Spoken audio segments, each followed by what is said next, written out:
educate themselves and understand what this is. It's a technology, yes, and it's a monetary system. Then I think they're going to understand why it's taking off in emerging markets and why everyone should have a little bit of an insurance policy called Bitcoin. And last year, the regional bank crisis was a great case in point. I think many people were shocked as regional banks, the KRE, the regional bank index, was imploding. Bitcoin took off. It went up 40 to 50%.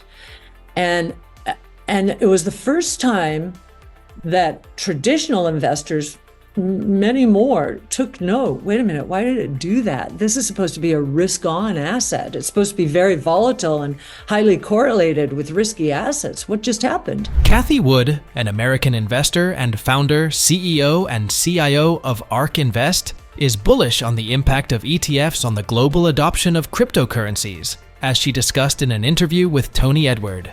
She believes that as more people understand crypto's role, especially as a risk-off asset, they will see its significance in emerging markets and consider it an insurance policy, citing the regional bank crisis as an example where Bitcoin surged up when traditional assets were struggling. Wood stresses the importance of education in comparing traditional financial assets with crypto, and according to her, crypto is actually better.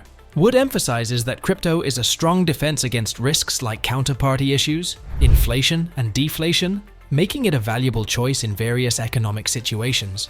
Looking into the future, Wood speculates that Bitcoin could become a stable currency, similar to gold, gaining popularity globally and eventually being used for everyday transactions due to its reliability. Cathie Wood has also given us her analysis of the intricate relationship between Federal Reserve policies and Bitcoin's market behavior. Notably, she connected the regional bank crisis to the Fed's rapid rate hikes, during which Bitcoin experienced a surge. Expressing her outlook, Wood predicted that the Fed would likely cut rates due to increasing stress in the system, fueled by discrepancies in economic data between companies and the government.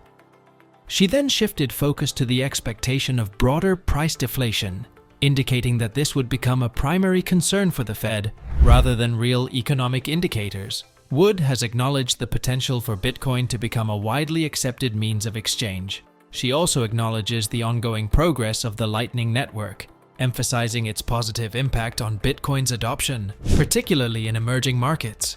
Wood envisions a transformative shift in the division of labor in these markets, envisioning the growth of substantial job opportunities, referred to as gigajobs or gigawork. Here are some clips from the interview where she elaborates on Bitcoin as an accepted means of exchange. Yeah, no, it's interesting. The Lightning Network is making some good strides. And on that brainstorm I mentioned, the convergence of AI and Bitcoin, this is really happening in the emerging markets. And I was on that brainstorm and I was saying, what? Completely redefining division of labor in emerging markets. So we think of giga jobs here or giga work. Put that on steroids in emerging markets, and the Lightning Network is enabling it. Now, what you're asking in terms of Bitcoin serving as a means of exchange, not just of store of value, and maybe even becoming a unit of account, so serving the three roles of money. I do think that will happen. We've done another few podcasts and brainstorms with Art Laffer, who I don't know if you or your listeners are familiar with Art Laffer. He's a famous economist. You have to be very familiar with economics and different economic theories. Laffer curve is all about tax policy, but he's a monetary scholar as well. And he was my professor at USC in the 70s. And he is 83 now. And I've never seen him more excited because what he's saying is, wait a minute, I've been waiting for this since since Nixon closed the gold window in 1971. So a new monetary rules-based system. And then I've asked him, and these podcasts were around this topic, wait a minute, could it become a means of exchange?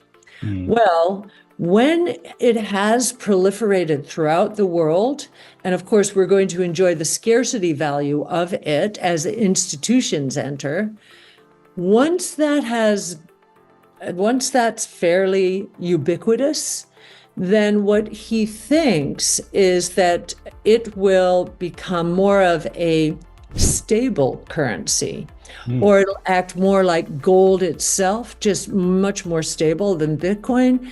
And it will, in more and more economies, especially emerging markets, it will serve as a means of exchange, because, it won't be straight up. And if you bought a pizza, you paid in future dollars, $2 million for a piece of pizza. It's not going to be like that anymore. It's going to be, okay, I paid up a little bit, but the utility is so great that I was willing to do that. Along with these, Wood also shared her price analysis for Bitcoin. The approval of 11 Bitcoin ETFs resulted in a sell-off, which Wood attributed to high-frequency trading and short-term market dynamics. As of making this video, Bitcoin has slumped under $39,000. The digital currency dropped to $38,700, but bounced back a bit after reaching a 2-year peak of over $49,000 when spot Bitcoin ETFs started trading in the US on January 11th. Some of the recent selling of Bitcoin is linked to the FTX bankruptcy estate selling about 22 million shares of Grayscale's GBTC in the past few weeks. CryptoQuant, an on-chain analysis firm, was one of the few making a prediction suggesting that the approval of the ETF would lead to a sell-off. But looking beyond short-term fluctuations, Cathie Wood shared her long-term perspective, foreseeing a base case of Bitcoin reaching $640,000 by 2030. The approval of Bitcoin ETFs increased the likelihood of her bullish scenario, projecting a potential price of $1.5 million. We will now show you more clips as Cathie Wood shares her perspectives on the decision of Vanguard and Merrill Lynch to resist Bitcoin ETFs and the concept of the FAT protocol thesis. As you enjoy our content, we'd love for you to express your liking by giving a thumbs up, sharing, and subscribing to our channel. Make sure to hit the notification bell to stay updated on our informative videos about the world of cryptocurrencies. Thanks a bunch for your support. We hope you find the video insightful.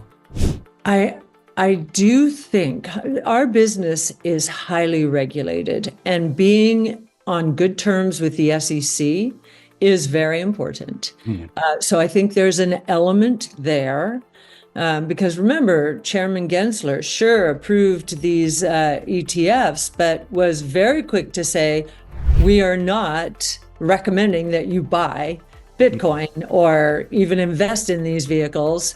We've approved them just because the courts have challenged us, and we have to take a point of view, and we can't be the reason, according to the courts, that this movement is derailed, which is a great thing. Checks and balances in the American system. So legislative branch, which is basically the SEC,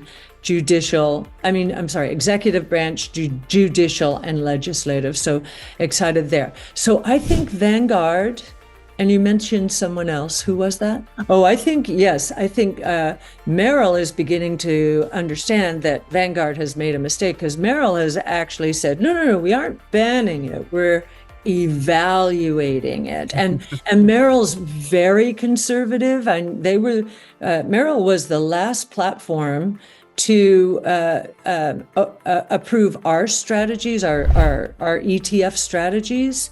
But once they do approve, they're a powerhouse. So they're very careful.